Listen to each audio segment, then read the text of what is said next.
आज आपल्या हवेली तालुक्यातील फुरसुंगी गावामध्ये आपले या ठिकाणी शेतकऱ्यांचं अवेळी जो पाऊस झाला मोठ्या प्रमाणात त्यामुळं प्रचंड नुकसान झालेलं आहे। या ठिकाणी आपण पाहतोय की झाडं पडलेत, कांद्याचं नुकसान झालंय।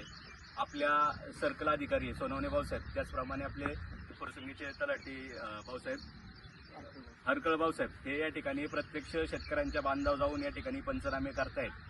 मी आपल्या परिसरातील सर्व शेतकऱ्यांना आवाहन करेल की त्यांनी ज्यांचे शेतीचं नुकसान झाले, ज्यांचं पावसामुळे या ठिकाणी पिकं वाया गेलेली आहेत, त्यांनी आपले सर्व पेपर ज्याच्यामध्ये 7/12 असेल, 8चा उत्तर असेल, त्याचप्रमाणे आधार कार्ड आणि बँकेचं पासबुक हे सगळं व नुकसान झाल्याचे फोटो या ठिकाणी घेऊन आपण तलाठी ऑफिस किंवा सर्कल भाऊसाहेबांकडे जावं किंवा त्यांना फोन करून या ठिकाणी आपलं प्रत्यक्ष बांधावरती घेऊन येण्यासाठी विनंती करावी, जेणेकरून पंचनामे होऊन शेतकऱ्यांना त्यांचं नुकसान भरपाई येणाऱ्या काळामध्ये शासनाकडनं मिळेल। यासाठी सर्वांनी मी आवाहन करतो की त्यांनी जास्तीत जास्त शेतकऱ्यांनी या ठिकाणी त्यांचं जे नुकसान झाले ते शासनापर्यंत पोहोचण्यासाठी मदत करावी।